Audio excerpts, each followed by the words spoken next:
হচ্ছে counter current multiplier যে মেকানিজমটা আছে ওইটা। তো এটা একটা হাইপোথিসিস অ্যাকচুয়ালি, এটা কিভাবে হয় সেটা নিয়ে আমরা আলোচনা করব। তো কাউন্টার কারেন্ট মেকানিজম আসলে কি? কাউন্টার কারেন্ট বলতে বোঝায় যে দুইটা জিনিসের ফ্লো বিপরীত দিকে হওয়া। লাইক এই জিনিসটা যদি নিচের দিকে ফ্লো হয়, সাপোজ এই যে দুইটা টিউব আছে, আমি যদি দেখাই দুইটা টিউব আছে সাপোজ, সো এই দুইটা টিউব দিয়ে হচ্ছে দুইটা লিকুইড বা এনিথিং, একটা হচ্ছে এদিক ফ্লো করতেছে, একটা এদিক ফ্লো করতেছে, দুইটা পাশাপাশি আছে, এরকম যদি হয়, সো এই দুইটার ডিরেকশন বিপরীতমুখী, সেই জন্য এটাকে বলে কাউন্টার কারেন্ট। আর মাল্টিপ্লায়ার মেকানিজম বলা হচ্ছে বিকজ এখানে সামান্য পরিমাণ এক্সচেঞ্জ বা রিঅ্যাবজর্পশনের কারণে ইন্টারস্টিশিয়াল ফ্লুইড বা মেডুলার ইন্টারস্টিশিয়ামে অনেক বড় অসমোটিক চেঞ্জেস হয়। অ্যান্ড নর্মালি কাউন্টার কারেন্ট মেকানিজমের দুইটা কম্পোনেন্ট থাকে, একটা হচ্ছে মাল্টিপ্লায়ার যেটা লুপ অফ হেনলিতে হয়, একটা হচ্ছে এক্সচেঞ্জারটা হয় ভাষার একটাই, ওইটা আমরা পরে আলোচনা করব। থিওরিটিক্যালি এটাকে ইউ শেপড বলা হয়, এইমাত্র যেটা বললাম ইউ শেপড একটা টিউবওয়েলের মধ্যে বিপরীতমুখী যদি ফ্লো হয়। আচ্ছা, এবার আমরা আসি হচ্ছে ছবি দেখে বোঝার চেষ্টা করি। তো প্রথমেই যে জিনিসটা, সাপোজ এই যে একটা লুপ অফ হেনলি, হ্যাঁ, লুপ অফ হেনলি, অ্যান্ড এই যে প্রথম পার্ট যেটা, এটা হচ্ছে পিসিটি বা প্রক্সিমাল কনভলিউটেড টিউবিউল। এখান থেকে লুপ অফ হেনলির ডিসেন্ডিং লিম্বে আসলো, ডিসেন্ডিং থেকে এই যে লুপ অফ হেনলি, দেন এটা হচ্ছে অ্যাসেন্ডিং লিম্ব, আমরা চিনে নিলাম। তো আমরা কি জানি, গ্লোমেরুলার যখন ফিল্টারটা তৈরি হয় তখন এটার অসমোলাইটি থাকে 300, হ্যাঁ, 300 মিলি অসমোল পার লিটার।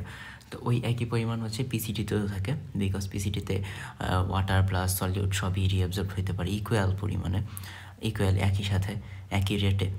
তো ওইখানে আমাদের হচ্ছে কনসেন্ট্রেশনে কোনো চেঞ্জ হয় না। তো কারেন্টলি এটা একটা ইকুইলিব্রিয়ামে আছে, যেখানে ডিসেন্ডিং লিম্ব, তারপরে অ্যাসেন্ডিং লিম্ব অ্যান্ড ইন্টারস্টিশিয়াম, এটা হচ্ছে মেডুলা ইন্টারস্টিশিয়াম। আমরা যদি একটা ইসের কথা চিন্তা করি,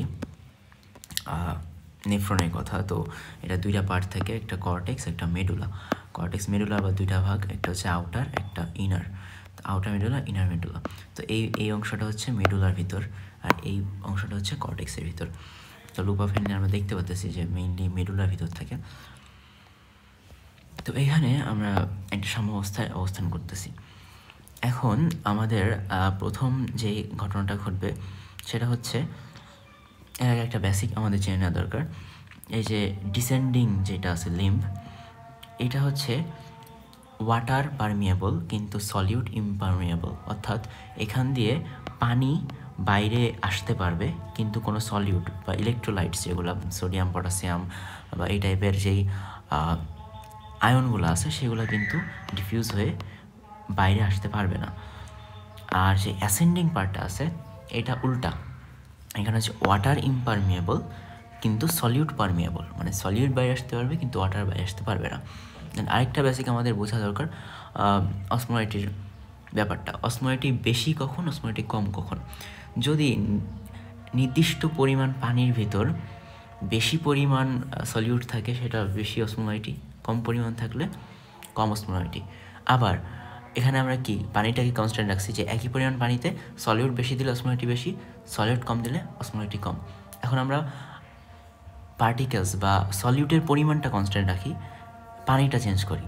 সাপোজ সলিউট আছে 10 গ্রাম, 10 গ্রাম সলিউটের মধ্যে বেশি পানি দিলে ওইটার অসমোলাইটি আসলে কম, আর যদি কম পানি দেই 10 গ্রামের ভিতর কম্পারেটিভলি, তাহলে কিন্তু এটার অসমোলাইটি বেড়ে যায়। অর্থাৎ সলিউট যদি আমি কনস্ট্যান্ট রাখি, সেখানে পানি বেশি দিলে অসমোলাইটি কমে যায়, আর পানি যদি কমায় দেই তাহলে অসমোলাইটি বেড়ে যায়। এগুলো হচ্ছে বেসিক কথাবার্তা। এবার আমরা এদিকে আসি।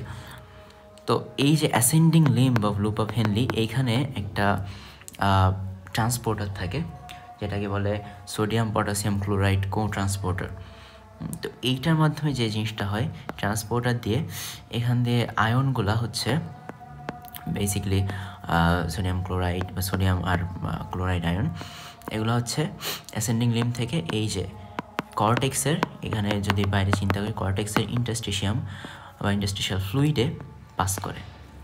এখান থেকে কিন্তু পানি বের হতে পারবে না, শুধু সলিউটগুলা। এখন যখন ইকুইলিব্রিয়ামে ছিল, এখানে 300, এখানে 300, এখানে 300, এটা কি অসমোলারিটি। কিন্তু অ্যাট দ্য টাইম যখন আমার এখান থেকে আয়নগুলো বের হচ্ছে, তার মানে এখানে পানি বেশি, সলিউট কম। পানি তো কনস্ট্যান্টই থাকতেছে, ধরে নিলাম এখানে যে পরিমাণ পানি এখানেও সেই একই পরিমাণ, তো পানি কনস্ট্যান্টই আছে, বাট সলিউটটা আমার কমে যাচ্ছে। পানি কনস্ট্যান্ট বাট সলিউট কমে যাওয়া মানে কি, এটা ডাইলিউট হয়ে যাচ্ছে, অসমোলারিটি কমে যাচ্ছে। তো এই যে অসমোলারিটি 200 হয়ে গেল। অ্যান্ড এইখান থেকে যেহেতু সলিডগুলো এখানে আসতেছে, সো এইখানে সলিউটের পরিমাণ বেড়ে যাচ্ছে। এখানে যে পরিমাণ পানি ছিল এখানে একই পরিমাণ পানি এই যে এই এরিয়াটাতে, কিন্তু এখানে সলিউটের পরিমাণ এখন বেশি, দ্যাটস ওয়াই এইটা 400-তে কনভার্ট হয়ে যাচ্ছে, 400-তে কনভার্ট হয়ে গেল। এখন ডিসেন্ডিং পার্ট যেটা আছে, descending limb of loop of Henle, ও কী করবে, ও দেখবে যে এইখানে আমার হচ্ছে অসমোলারিটি বেড়ে গেছে, ওর হচ্ছে 300 ছিল, আর ও যেহেতু ওয়াটার পারমিয়েবল, তো ও হচ্ছে এখান দিয়ে ওয়াটারটা ডিফিউজ করা শুরু করবে। করার ফলে মানে অসমোসিস হয় আর কি, করার ফলে ও হচ্ছে এইটার সাম্যাবস্থায় আসবে। কেন আসবে? বিকজ এখানে যেই পারমিয়েবিলিটি আছে, আমরা কি জানি ওয়াটার যদি পারমিয়েবল হয় এক্সচেঞ্জ করতে পারে, সো এখানে একটা প্রেশার গ্রেডিয়েন্ট আমরা দেখতে পাচ্ছি, এখানে 400, এখানে 300, যেটা অবভিয়াসলি ইকুইলিব্রিয়ামে যাওয়ার চেষ্টা করবে ওয়াটারটা।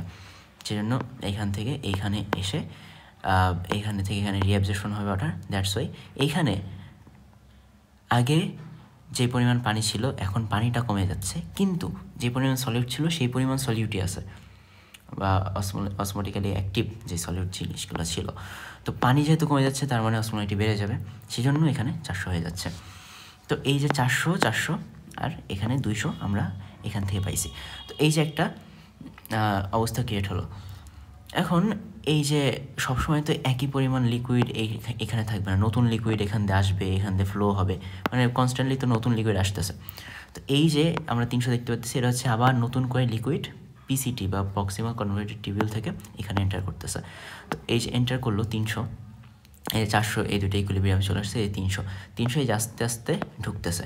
আর এই যে 400 ছিল, এই 400কে ঠেলে এদিকে পাঠিয়ে দিচ্ছে। হ্যাঁ, নতুন লিকুইড, নতুন ফিল্ট্রেট আসতেছে, অ্যান্ড যেই ফিল্ট্রেটটা পানি বের করে দিয়ে 400-তে পরিণত হয়েছে, সেটা নিচের দিকে ধাক্কা খেয়ে খেয়ে লুপ অফ হেনরি ক্রস করে অ্যাসেন্ডিং লিম্বের দিকে আস্তে আস্তে আগাচ্ছে। তো আগাচ্ছে। এখন এইখানে আমরা দেখতে পাচ্ছি যে 300, 400, 400, 400। এবার আমরা দেখব হচ্ছে 5 নম্বর স্টেপ। 5 নম্বর স্টেপে 300, 300 আমরা দেখতে পাচ্ছি, অ্যান্ড এখানে 400 থেকে এই যে এখান থেকে 400 যে গেছিলো, এই যে এই 400গুলো যে এখানে গেল, এই 400গুলো আবার এই যে রিলিজ করতেছে কত, 100। এখানে কিন্তু 100 রিলিজ করছে, 300 থেকে 100 রিলিজ করে 200 হয়েছে। এখন 200 হওয়ার পরে এই জিনিসগুলা এইখানে কমে যাওয়ার ফলে এই লিকুইডগুলা এখানে চলে গেছে, বা ফিল্ট্রেট এখানে কমার ফলে এইখানে বাড়ছে, বিকজ অফ এইখানে বাড়ছে, অ্যান্ড এইখানে বাড়া জিনিসগুলাই আবার এখানে আসতেছে, অ্যান্ড এখানে এসে আবার এরা এখানে সলিডগুলো পাঠিয়ে দিচ্ছে। তো আরেকটু সিম্পলিফাই করে যদি বলি যে এইখানে তো কমে গেছে, এই যে 200 যার ছিল কনসেন্ট্রেশন, এরা কিন্তু অলরেডি এখানে পাস করে সামনে চলে গেছে, ডিস্টালে তারপর কালেক্টিং টিউবুলে চলে গেছে। এখন এগুলার জন্য ইন্টারস্টিশিয়াল ফ্লুইডে অসমোলারিটি বেড়ে গেছে, অ্যান্ড ইন্টারস্টিশিয়াল ফ্লুইড অসমোলারিটি বাড়ার কারণে ডিসেন্ডিং লিম্বে অসমোলারিটি বাড়ছে, বিকজ এইটা ইকুইলিব্রিয়ামে আসার জন্য এখান থেকে কিছু পানি চলে গেছে, এখানে অসমোলারিটি বেড়ে গেছে। এখন এই যে বৃদ্ধিপ্রাপ্ত অসমোলারিটি যুক্ত ফিল্ট্রেট যে পরিমাণ 400 আছে, এই জিনিসগুলো যখন এইখানে আসবে, এই যে এই জিনিসগুলো যখন এইখানে আসলো, এইখানে আসার পরে ও তো প্রথমে এই যে এখানে যে কাজ করছিল আবার এখানে যে একই কাজ করবে, অর্থাৎ এখানে যে পাম্প করে পাঠাইছিল ইন্টারস্টিশিয়ামে, এইখানে 400 যুক্ত যেই ফিল্ট্রেটগুলো আছে, এগুলোও একইভাবে এই যে 100 পরিমাণ এখানে পাঠাই দিল ফিল্ট্রেট করে, মানে পাম্প করে সলিউটগুলো পাঠায়, এটা 500 করে দিল। এটা 300 হয়ে গেল, এটা 500 করে দিল। আর এই যে এইখানে যারা ছিল 200, এরা তো যাচ্ছে, আস্তে আস্তে যাচ্ছে, এরা আবার ওইখান থেকে মনে করে যে 50 পাঠিয়ে দিল, 50 পাঠায় হচ্ছে এখানে 350 করে দিল। তো এই যে এইটা তো মানে সব তো ইকুইলিব্রিয়ামে মানে কন্টিনিউয়াস প্রসেস তো এটা, তো কিছু পরিমাণ 400-তে, কিছু 300-তে। এবার আসি আমরা, এই পার্টটা হচ্ছে 300-তে ছিল, এইটা হচ্ছে 400-তে, মানে নিচের দিকে কনসেন্ট্রেশনটা বেশি হয়। আমরা যদি দেখি এখানে বেসিক্যালি এইখানে হচ্ছে 1200, এখানে 600। তো ব্যাপারটা এরকমই যে এইখানে উপরের দিকে কম ইকুইলিব্রিয়াম হচ্ছে 300-তে, ইকুইলিব্রিয়াম হচ্ছে নিচের দিকে যত যাচ্ছে আস্তে আস্তে হচ্ছে এইটা কনসেন্ট্রেশনটা বাড়তেছে। একইভাবে এখানে 100 পাম্প করে দিল, এই যে 500 হয়ে গেল। আবার এই যে 500 হওয়ার কারণে কি হবে, এইটাকে ইকুইলিব্রিয়াম করার জন্য এই 400 কি করবে, এই 400 থেকে আরও ওয়াটার বের হয়ে যাবে, আরও 100 গ্রাম ওয়াটার বের হয়ে গেল, যাতে এটা 500 হয়। হ্যাঁ, ওয়াটার বের হওয়ার কারণে এইটা কিন্তু 500 হয়ে গেল। আর এই পার্টে এইটা 350 ছিল, এইটাকে 350 করার জন্য বা ইকুইলিব্রিয়ামে আনার জন্য এখান থেকে আরও ওয়াটার বের হয়ে গেল, যাতে এইটা কী হয় 350 হয়ে যায়, মানে ওয়াটার কমে যায় আর অসমোলারিটি বেড়ে যায়। একইভাবে এই স্টেপস 4 থেকে 6 বার রিপিট হবে। রিপিট হইতে এটা একটা টাইমে 1200-তে চলে যাবে। একদম লোয়েস্ট পার্টে হচ্ছে হাইস্ট কনসেন্ট্রেশন থাকে, এটা 1200-তে চলে যাবে। তো ইন সামারি যদি আমি বলি, সহজ মেকানিজমটা কি, ডিসেন্ডিং লুপ থেকে একটা ফিল্টেড গ্লোমেরুলাস থেকে প্রক্সিমাল কলন ফিল্টেড টিউবিল থেকে ডিসেন্ডিং লুপ হয়ে লুপ অফ দ্য হেনলি পার হয়ে অ্যাসেন্ডিং লুপে যায়। তো প্রথমে অ্যাসেন্ডিং লুপে ওয়াটার পারমিয়েবল না বা ওয়াটার বের হইতে পারে না, কিন্তু সলিউডগুলো বের হইতে পারে। তো অ্যাসেন্ডিং টিউবিল থেকে যখন সলিউডগুলো বের হয়ে ইন্টারস্টিশিয়ামে আসতেছে মেডুলার, আসার পরে মেডুলাকে হাইপারটনিক করে দিচ্ছে, বিকজ মেডুলাতে ওয়াটারের পরিমাণ আগে যা ছিল তাই, কিন্তু এই যে সলিউডগুলো আসার কারণে মেডুলা হাইপারটনিক হয়ে যাচ্ছে। এই হাইপারটনিক মেডুলাকে আবার হচ্ছে ইকুইলিব্রিয়ামে আনার জন্য, অ্যান্ড এই সাইডের এটা নিজে ইকুইলিব্রিয়ামে আসার জন্য, যেহেতু এটা পারমিয়েবল মেমব্রেন, আর ডিসেন্ডিং লিম্বের এই পার্টটা পারমিয়েবল মেমব্রেন, তার মানে এই মেডুলা আর ডিসেন্ডিং লিম্ব এদের মধ্যে ওয়াটারের ইকুইলিব্রিয়াম আসা মাস্ট। তো সেজন্য হচ্ছে এইখান থেকে পানিটা পাঠিয়ে দিচ্ছে, যাতে এই হাইপারটনিক অবস্থা, ইন্টারস্টিশিয়ামের হাইপারটনিক অবস্থা, মেডুলার ইন্টারস্টিশিয়াম হাইপারটনিক অবস্থা নিউট্রাল হয়ে যায় এবং ডিসেন্ডিং লিম্ব আর এই ইন্টারস্টিশিয়ামের ইকুইলিব্রিয়াম মেনটেন হয় এবং একই কনসেন্ট্রেশনে এরা স্টে করে। আর যখন এই যে ডিসেন্ডিং লিম্ব যখন পানিটা পাঠায় দিচ্ছে, তখন অ্যাট দ্যাট মোমেন্ট ওর নিজের পানি কমে যাচ্ছে ফিল্টারে, সলিউড তো বেরোচ্ছে না, শুধু পানিটা বেরোচ্ছে এই যে এই পার্ট থেকে। সলিউড যেহেতু বেরোচ্ছে না, শুধু পানি বেরোচ্ছে, পানি বের হওয়ার ফলে এখানে সলিউটের যেই কনসেন্ট্রেশন সেটা বেড়ে যাচ্ছে, মানে কম পরিমাণ পানিতে একই পরিমাণ সলিউট, আগে যে পরিমাণ পানি ছিল তার চেয়ে পানি কমে গেছে, কিন্তু সলিউটের পরিমাণ এক, তার মানে কি কনসেন্ট্রেশন বেড়ে যাচ্ছে। তো এইখানে এই কনসেন্ট্রেশনটা আমরা দেখতে পাচ্ছি 400, 500 এরকমভাবে কনস্ট্যান্টলি বাড়তে একটা টাইমে 1200 হয়। আর এই যে উপরের পার্টটা যেটুকু আছে, যে কর্টেক্সের যে পার্টটা, সেই পার্টে কিন্তু এই যে 300 মেনটেন হয়, 300 এরকম আস্তে আস্তে যত নিচে নামতে 600, 1200, একদম ডিপার মেডুলা যেটা, এইখানে 1200 থাকে হাইস্ট। অ্যান্ড এইখানে 1200 থাকার পরে এই যে এইখানে আমরা দেখতেছি, এখানে আসার পরে এখানে আবার ছেড়ে দেওয়ার পরে এই যে কমে যাচ্ছে, এখানে আস্তে আস্তে হাইস্ট হয়, এখানে আসার পর আবার যখন সলিউডটা ছেড়ে দেয় তখন এটা আবার ডাইলিউট হয়ে যায়, কারণ সলিউড কমে যাচ্ছে। আবার উঠতে এরা কি আস্তে আস্তে ডাইলিউট হয়ে ডিস্টাল কনভলিউটেড টিউবিউলে প্রবেশ করে। তো এটা হচ্ছে আমাদের কাউন্টার কারেন্ট মাল্টিপ্লায়ার মেকানিজম। এটা আমরা দেখতে পাচ্ছি যে কন্টিনিউয়াসলি কিন্তু এটা বাড়তেছে, অনেক বেশি বাড়তেছে, 400, 500 বাড়তে 1200-তে চলে আসতেছে, একটা সাইকেলের মতো। এখান থেকে বেরোচ্ছে, দেন এইখান থেকে বেরোচ্ছে, এইখানে বাড়তেছে কনসেন্ট্রেশন, এই জিনিস আবার এখানে যাচ্ছে, আবার এখানে ছাড়তেছে, ছাড়ার পরে আবার এখানে যারা ছিল তারা আবার পানি ছাড়তেছে, এরকমভাবে কন্টিনিউয়াসলি একটা সাইকেল চলতে থাকে, মোটামুটি 4 থেকে 6টা স্টেপ।